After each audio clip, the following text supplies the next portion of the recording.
Вітаю ўсіх слухачоў Еўрарадыё. Студыі для вас працуе Зміцер Лукашук, і гэта сумесны стрым Еўрарадыё і Е-прамовы. Як звычайна, нас можна і слухаць, і глядзець праз аккаунты Еўрарадыё, сацыяльных сетках Facebook, Аднакласнікі, УКонтакце, на канале YouTube і ў Твітары. За тым, што адбываецца на ўсходзе Украіны, беларускія журналісты Ігор Ільяш і Кацярына Андрэева сачылі ад самага пачатку военнага канфлікту на Донбасе з 2015 года. За 4 гады журналісты зрабілі некалькі десяткаў інтэрв'ю, расследаванняў, рэпартажаў, асноўнай тэмай і галоўнымі героямі якіх сталі беларусы і беларускі след на Донбасе. Па выніку атрымалася кніга «Беларускі Донбас». Пра тое, навошта беларусы едуць ваяваць на Донбас і што чакае іх на радзіме, ці пераследуюць іх спецслужбы, мы сёння і пагаворым з аўтарамі гэтай кнігі «Беларускі Донбас», Кацярына Андрэева і Ігор Ільяш. Добрый дзень, шановнае спадарства. Прывітанне. Давайте з самага пачатку, можа быць, ось я сказаў, што пачалі сачыць з 2015 года. Я таксама, можна сказаць, быў у тэме ад пачатку крымскай сітуацыі, вайны на Донбасе і гэтак далей, але у вас што стала штуршком? Чаму вот вырашылі менавіта на гэтую тэму беларускі след на Донбасе звярнуць увагу? Ігор? Давайте я пачну.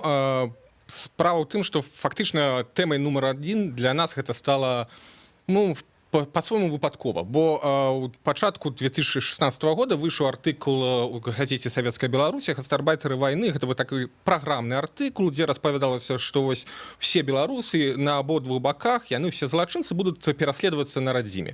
І там было у гэтым артыкуле некалькі распавядалось гісторый беларусаў з розных бакоў, зусім трошкі на падставе інфармацыі з МУС.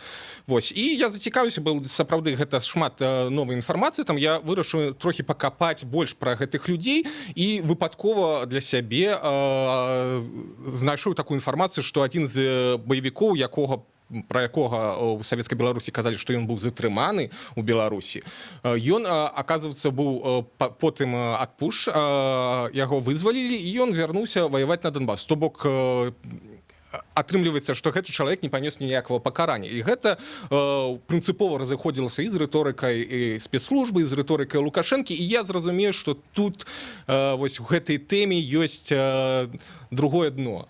Тут ёсць нейкі... Ты вырашыў злавіць на такім вось хітрыках гэтых беларускія спецслужбы. Можна сказаць так. Так. І я пачаў капаць у гэтым напрамку, і потым далучылася да гэтай тэмы Каця, і мы сапраўды вось толькі цягам 16 года у Беларусі сустрэліся і зрабілі інтэрв'ю з 7 баевікамі. 5 з гэтых інтэрв'ю выйшла на Радыё Свабоды, і не было ніякіх наступстваў для гэтых людзей. Яны там распавядалі пра тое, што грошы атрымлівалі за тое, што ваявалі на баку ЛДНР, і пра тое, што забівалі украінцаў, але ніякіх наступстваў для іх гэта не мела. І ўжо на том этапе мы зразумелі, што гэта, канешне, гэты матэрыял, які варты потым пераўтварыць у кнігу. Кацярына, вось Ігор сказаў пра тое, што менавіта тут у Беларусі сустракаліся з гэтымі людзьмі, якія ваявалі, але ці толькі тут, так бы мовіць, вылаўлівалі тых, хто прыязджаў сюды на пабыўку, хто ваяваў там на Донбасе, ці былі нейкія камандзіроўкі, якім чынам увогуле велася праца? Для мяне ўсё пачалося ў 15-м годзе, яшчэ нават да таго, як мы пачалі працаваць над гэтай тэмай супольна з Ігорам. Спачатку я проста даведалася, што баевікі, але украінцы па грамадзянству, яны прыязджалі пасля, паваяваўшы, прыязджалі сюды ў Беларусь, як у такі кшталту адпачынак, на пабыўку, некаторыя заставаліся, і як бы гэта не прыцягвала ніякай увагі сілавікоў. А вось пасля ўжо мы з Ігорам пачалі працаваць менавіта над беларусамі, над беларускімі грамадзянамі, якія, паваяваўшы, вярталіся сюды жыць і таксама не сустракалі ніякіх перашкодаў. Што да камандзіровак, то, натуральна, на бок ДНР, на бок там ЛНР, баевікоў мы паехаць, канешне, такой магчымасці не мелі. Фактычна ж адразу, ужо ў 15-м годзе, калі Ігор дасылаў дакументы, спрабуючы атрымаць акрэдытацыю так званых структураў, квазіструктураў ДНР, яму прыйшоў адказ, адмова ў акрэдытацыі, з прычыны той, што ён ужо засвяціўся на радыё Свабода. Ну і ўвогуле я думаю, што гэта просто кепска скончылася б, калі б мы туды паехалі. Ну вы ведаеце, я просто сваё параўнанне прывяду, калі ў мяне выйшла два інтэрв'ю з Захарченко, тагачасным кіраўніком, так бы мовіць, так званай ДНР. Ён напрыканцы размовы другой запрасіў мяне прыехаць у Донецк, сказаў, што я вот табе гарантую бяспеку, прыязджай. Я падзяліўся з этой інфармацыяй са сваімі сябрамі, калегамі, журналістамі ва ўкраіне, якія прычым займаюцца тым, што выцягваюць адтуль, дапамагаюць вот тых, хто з падвалаў, так бы мовіць, донецкіх палонных. І яны мне сказалі: Зміцер, мы тебе адтуль выцягваць не будем, так что бачыце, як у лепей не Захарченкі ездзь. скончылася. Так. Вот. Я до таго, што ўсё ж таки наколькі складана было гэтых людзей усіх раскруціць на размову. Насамрэч не так складана, бо гэтыя людзі самі шукаюць вось нейкай папулярнасці. Яны у пэўным сэнсе ехалі дзеля таго, каб у сваіх вачах, у вачах нават у крывой люстэркі расійскай прапаганды, але быць героямі.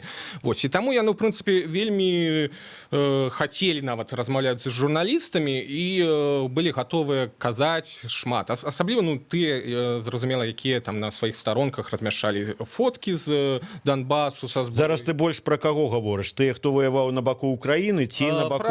Пра баевікоў менавіта, бо ну, большасць працы была менавіта з гэтага боку, таму што ну, тыя, хто ваяваў за Украіну, і тыя, хто хацеў размаўляць з журналістамі, ну, в прынцыпе, адразу былі дастаткова публічнымі.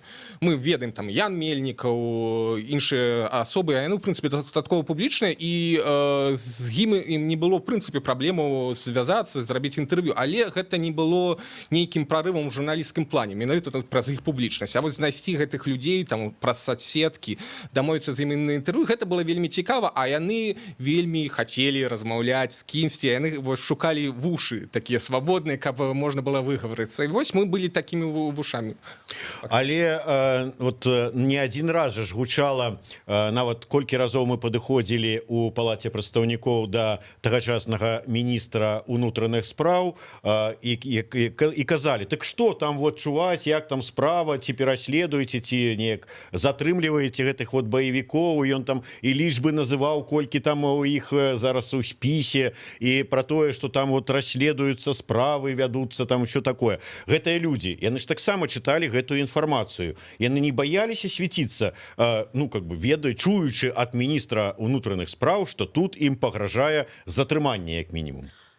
Я думаю, што ў іх працавала такая штука, як сарафаннае радыё, і нават самі баевікі, некаторыя з іх мне казалі ў інтэрв'ю, што перад тым, як паехаць, шмат хто наводзіў кантакты з тымі, хто ўжо прыехаў, альбо з тымі, хто пабываў у Беларусі, вярнуўся назад на фронт. І вось гэтыя людзі казалі, што ну, тут няма нічога страшнага, можна спакойна прыязджаць, бо спецслужбы і сілавікі пераследуюць у першую чаргу добраахвотнікаў. Больш за тое, некаторыя баевікі... Тых, хто воюе на баку Украіны. Тых, хто воюе на баку Украіны, так, больш за тое. Некаторыя мае суразмоўцы нават казалі, што ім сілавікі наўпрост у вось гэтых прафілактычных гутарках, якія з імі праводзіліся, казалі, што нас, дарэчы, больш цікавяць атошнікі, больш цікавяць тыя, хто з беларускіх грамадзянаў, тыя, хто воюе на баку Украіны. Яны самі пра гэта ім казалі. Чаму так? Вот, Ілеш, ты, Ігор, ты знайшоў тлумачэнне гэтаму? Ну, насамрэч, все даволі проста. Лукашенко з'яўляецца, па-першае, саюзнікам, харуснікам Расіі. Гэта абсалютна замацавана ў дакументах, у саюзнай дзяржаве, АДКБ і гэтак далей. Па-другое, я думаю, асабістыя погляды Лукашенко і ягоных спецслужб. Яны спачуваюць той матывацыі, якая падштурхнула гэтых людзей паехаць ваяваць за ЛДНР. Усе яны фактычна частка рускага свету.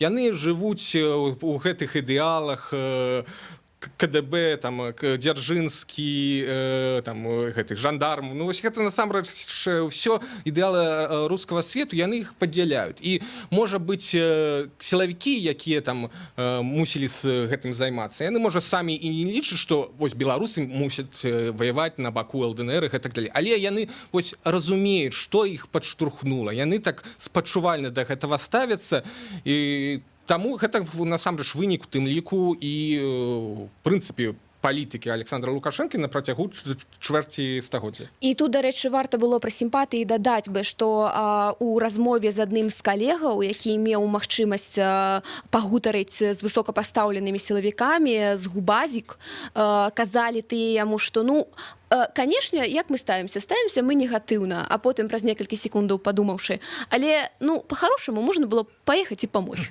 Это вось цытата, якую проста мне прыводзіў адзін з калег. Ну вось каментуюць у нас з Ютуба ідзе каментар спрытны касінер, піша: беларускі і беларускі след, беларусы ваююць выключна на баку Украіны, іншыя то антыбеларусы, слугі Крамля, якія сваю беларускасць прадалі. Але ці можна казаць, што сапраўды вось прадалі сваю беларускасць? Яны ж гэтыя грамадзяне Беларусі, якія выхаваныя тут беларускай ідэалогіяй, у беларускай школе, то есть вот, так бы мовіць, плоть ад плоці беларускай зямлі. Ці можна казаць пра тое, што яны нешта прадалі? Гэта, гледзячы, што разумець пад словам беларускасць. Калі беларускасць у шырокім сэнсе нацыянальных каштоўнасцей, то яны ніколі і не мелі гэтых каштоўнасцей. Для іх гэтыя каштоўнасці чужыя. Але калі казаць пра беларускасць як вось выхаванне у беларускай дзяржаве, якой кіруе Александр Лукашенко, то безумоўна яны плоть ад плоці гэтай дзяржавы, яны абсалютна ўпісваюцца ў той прапагандысцкі дыскурс, які прапановвае нам улада. Яны абсалютна ўпісваюцца ў ту рыторыку, якую агучвае Александр Лукашенко публічна. Таму безумоўна, я думаю, калі ім сказаць, што яны камусьці здрадзілі, яны проста не зразумеюць. Яны якраз робяць тое, што і робіць дзяржава. Яны чысты прадукт эпохі Лукашэнкі, па сутнасці. Я не адзін раз чуў ад тых людзей і чытаў, магчыма, нават у вашых матэрыялах пра тое, што тыя, хто вот на баку баевікоў ваявалі, яны казалі, што калі тут у нас у Беларусі паспрабуюць гэтыя вось пачнецца Майдан. Да, Лукашенко любіць казаць, гэтыя свядомыя зрабіць Майдан, то мы тут прыедзем і заліем усё крывёю. Вот даводзілася чуць такія выказванні? Так, гэта даводзілася чуць, прычым гэта наўпроставая цытата баевіка ураджэнца горадні Алексея Фокова, яго так завуць, калі я не памыляюся, цяпер ён з'ехаў з Беларусі, але ён таксама з тых, хто свабодна вяртаўся, некаторы час тут жыў, гэта чалавек такіх поглядаў, скажам, ультраправых, калі можна сказаць, нават Просто неанацыст. Ён неанацыст, так, ён неанацыст. І ён казаў наўпрост, што калі тут пачнецца Майдан, я залью ўсё крывёю. Вось гэта былі ягоныя словы, і сумнявацца ў гэтым абсалютна не даводзіцца. А самае галоўнае, гэта нас адсылае да папярэдняга нашага дыскурсу пра тое, што яны прадукт эпохі Лукашэнкі. Не даводзіцца сумнявацца, што і Лукашенко аддаў бы такі самы загад. І мы проста спадзяемся, што ўсё ж ён утрымаецца ад гэтага кроку. Дадам тут яшчэ адну цытату, яшчэ адзін баевік, былы сілавік. Ён казаў, вось мне распавядаў асабіста, што вось калі ён прыязджаў падчас канфлікту ў Беларусі, сустракаўся з нейкім былым сваім саслужыўцам. І той саслужывец сказаў, што вось вы сапраўды можаце не хвалявацца, бо калі тут нешта пачнецца кшталту Майдану, вы нам спатрэбіцеся. Вось такая цытата. Такі сабе рэзерв. Гэта такі, канешне, мяркую, асабісты погляд таго сілавіка, але ён характэрны. Тады лагічна меркаваць, што калі вось такое стаўленне, асабліва да гэтых менавіта баевікоў, тых, хто ваяваў і ваюе на баку так званых ЛНР і ДНР, то вашыя матэрыялы, якія выкрываюць вось гэтую сітуацыю, што людзі, нягледзячы на заявы вышэйшых міністраў, кіраўнікоў, спакойна сабе могуць прыязджаць, а вы даказваеце, што гэтага няма, могуць спакойна прыязджаць, а можа быць нават яшчэ якую там, можа не падтрымку, але прынамсі нейкая абыякавасць з боку спецслужб да іх. Дакументы новыя яны атрымліваюць тут. То есть павінна па логіцы тады быць нейкі супраціў, супрадзеянне з'яўленню вашых такіх матэрыялаў. Вот было нешта такое? Безумоўна, такі супраціў быў, і вось на мінулым тыдні я якраз апублікаваў гэтую гісторыю у сябе в Фейсбуку, якая здарылася на радыё «Свабода». Сапраўды, вось, як я казаў, была серыя інтэрв'ю з баевікамі, якія былі прысутнічалі ў Беларусі. Гэта ўжо, так бы мовіць, у рэдакцыю радыё «Свабода» дасылаўся такі сігнал з боку КДБ, што яны там не задаволены тым, што мы капаем гэтую тэму. І вось кропкай так невяртання стаў матэрыял, які выйшаў на пачатку 2017 года. Гэта было інтэрв'ю з баевіком Сергеем Трафімовым з Віцебску. І ён там распавядаў, акрамя таго, што ён спакойна прыехаў і нічога не было, ён яшчэ распавядаў, што ён меў яшчэ такія нефармальныя стасункі з КДБ. Фактычна ён казаў пра тое, што ён быў сексотам КДБ. Ён выконваў ролю, паколькі ён там вёў нейкія паблікі ў соцсетках прарасійскія, яму яшчэ прапанавалі быць такім тролем у інтэрнэце і спрачацца з апазіцыі, неяк раскручваць дыскусіі такія і гэтак далей. І вось калі мы апублікавалі гэтую гісторыю, проста адразу праз 2 ці 3 дня выклікалі кіраўніка бюро радыё «Свабода» у Менску Валентина Жданку у КДБ і фактычна пагражалі. Я не магу зараз перадаць, я не прысутнічаю канкрэтныя фармулёўкі, што, але як мне сказалі, пытанне было пра існаванне бюро ў прынцыпе.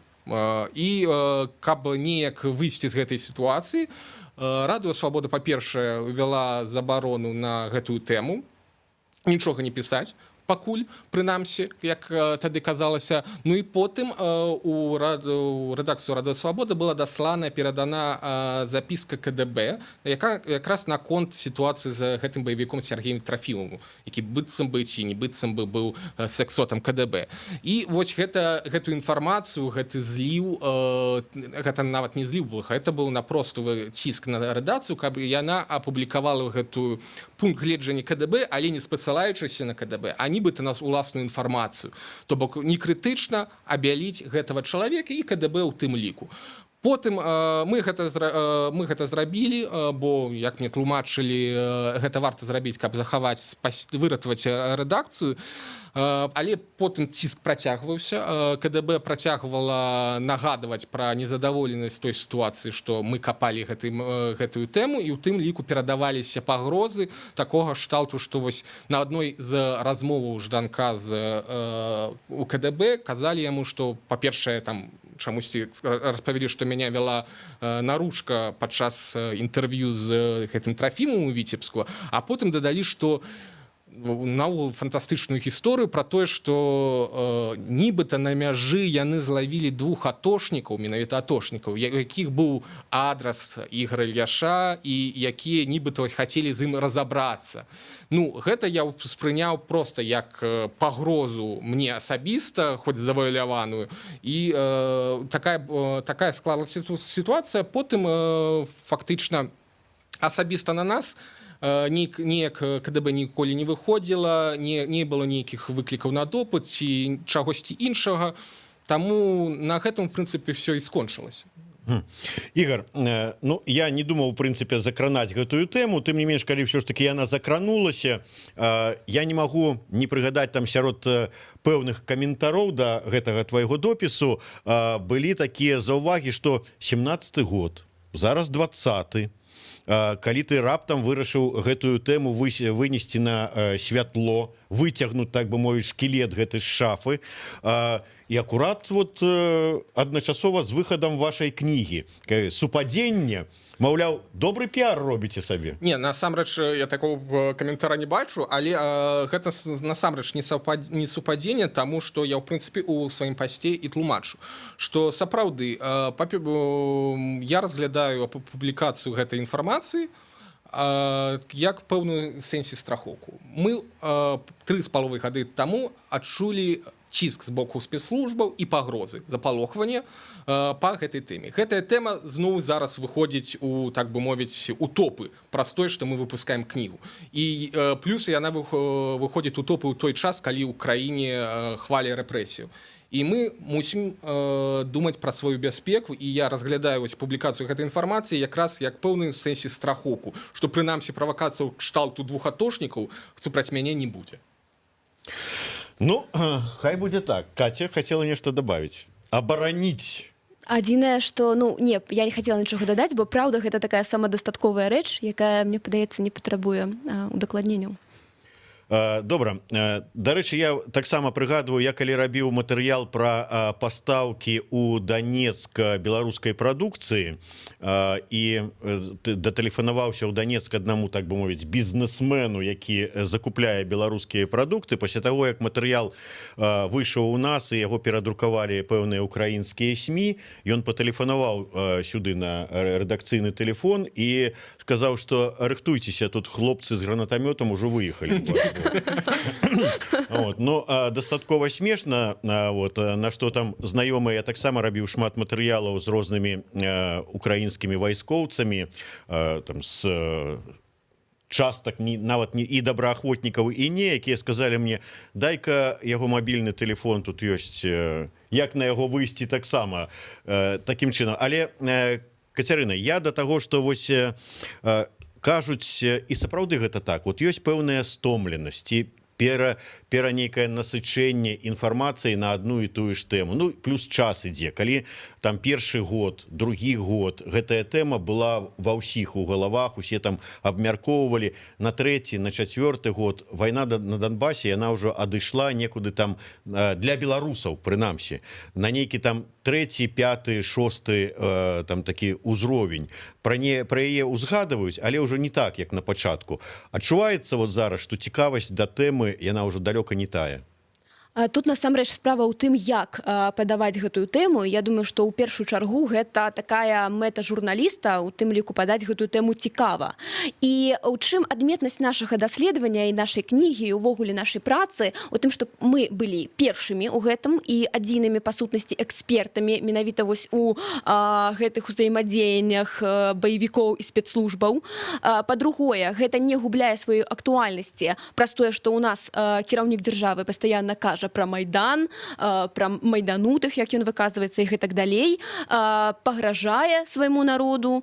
І, канешне, у гэтым ракурсе даведацца і ісціннае стаўленне спецслужбаў да баевікоў, да людзей з баявым досведам, якія проста цяпер там могуць ісці па вуліцы побач са звычайнымі мірнымі грамадзянамі. Ну, гэта было проста бесцэнна для нас. І тое, што нам удалося гэта данесці ў нашай кнізе, я думаю, што стаіць панад такім вымярэннем актуальна, не актуальна. Я думаю, што гэта ўжо частка гісторыі, і гэта тое, што будзе там праз пэўны час вывучацца, па чым будуць вывучаць у тым ліку і рэжым Лукашэнкі. Я думаю, вось з такога пункту гледжання мы ўспрымаем гэты матэрыял і нашым чытачам таксама прапануем ставіцца да яго менавіта вось так.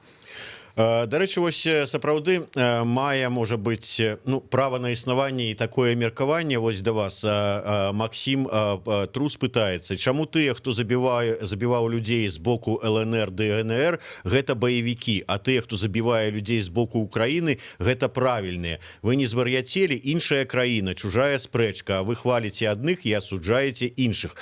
А тое, што правільныя вернуцца ў нашу краіну з вопытам забойства, гэта вас не засмучае? Неважна, з якого боку удзельнічаюць беларусы ў гэтай вайне, з любого боку гэта рабіць нельга. Вельмі распаўсюджанае меркаванне. Па-першае, мы не называем баевікамі тых, хто ваюе на баку Украіны, таму што яны ваююць на баку рэгулярных войскаў, якія адстойваюць тэрытарыяльную цэласнасць Украіны.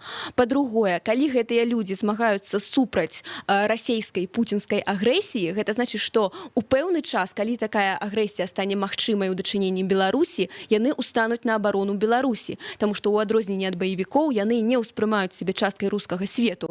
Калі б тут, напрыклад, паўтарыўся сцэнар Донбасу, альбо там сцэнар Крыму, яны былі тымі, хто там не прысягнуў новай уладзе, тымі, хто не пайшоў на бок акупантаў, і яны б адстойвалі тэрытарыяльную цэласнасць Беларусі. Ну, а, па-мойму, такая каштоўнасць, як суверэнітэт Беларусі, не ставіцца нікім пад сумнеў, нават фармальна кіраўніком дзяржавы.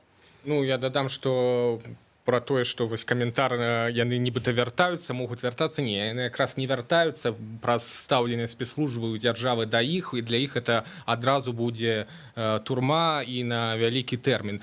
Ну, дарэчы, да, вось так. Я не ведаю ніводнага з тых, хто ваяваў на баку Украіны, які б вось зараз вярнуўся і, ну, как бы быў жыў у Беларусі. Ёсць гісторыя Стаса Ганчарова, які сядзіць 7гадовы тэрмін.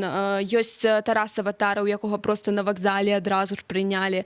Ну і няма такой татальнага такога вось вяртання, як у баевікоў, няма. У тым якраз і адметнасць. Тое, што тыя не могуць прыехаць, яны выдатна разумеюць, што іх чакае. А баевікі свабодна вяртаюцца. У пашпартных сталах ім выдаюць дакументы новыя. То бок, ну, зразумела, што тут іх нічога страшнага не чакае.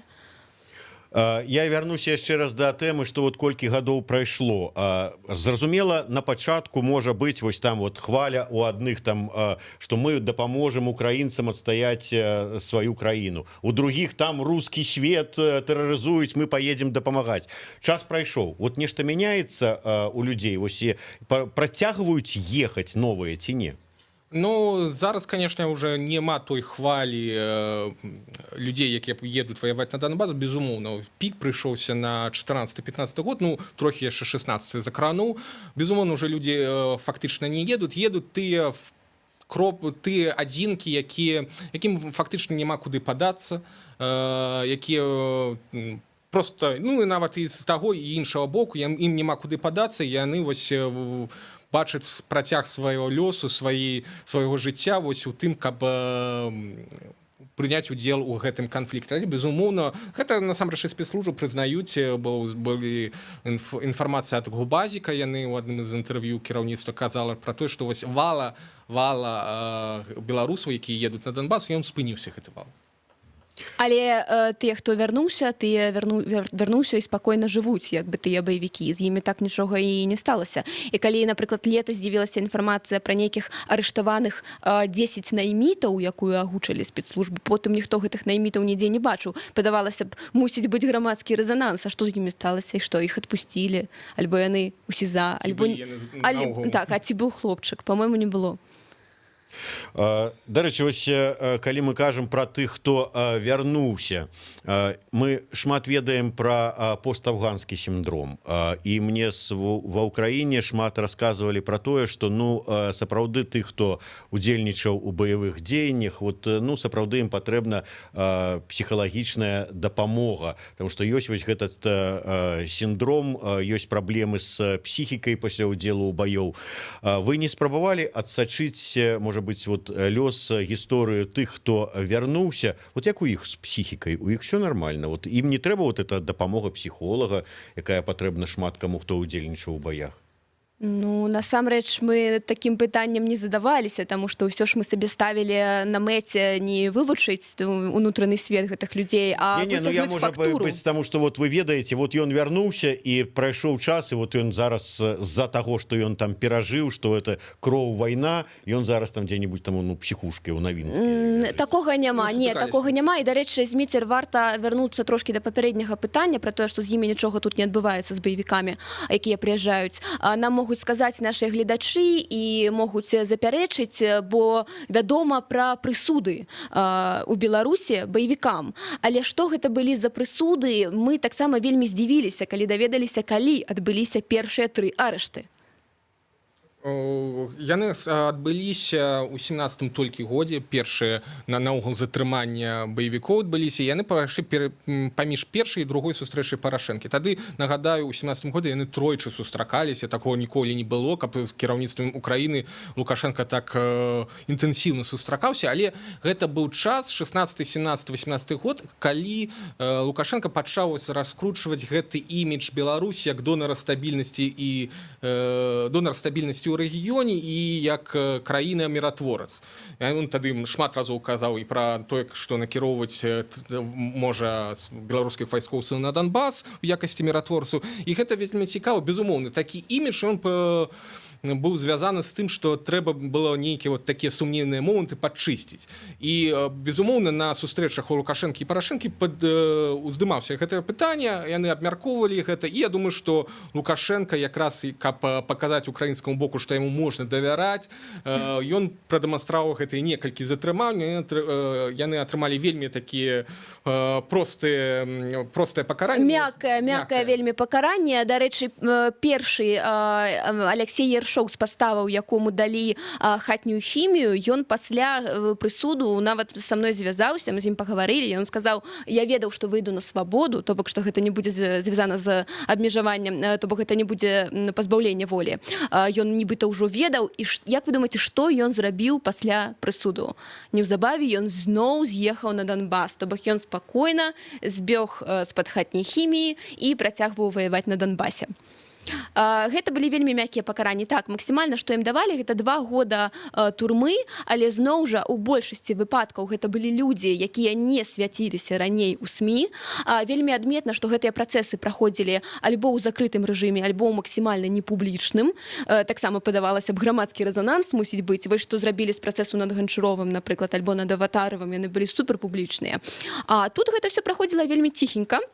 І паведамлялі альбо там суды, альбо нейкія прадстаўнікі ўлады паведамлялі вельмі так стрымана, прысуд, постфактум, усё. Ну, відавочна, было імкненне не прыцягваць залішняй увагі да гэтай тэмы. Але яны ўсе аддзелаліся мяккімі пакараннямі. На сённяшні дзень адзін баевік, так, перабывае? Мы не ведаем, можа, ён па УДО выйшаў. Ён ужо выйшаў па УДО, так. Але, ну, вось апошняя інфармацыя, гэта так, это адзін цяпер застаецца, пры тым, што ў Беларусі спакойна пражываюць, мы можем казаць пра дзясяткі.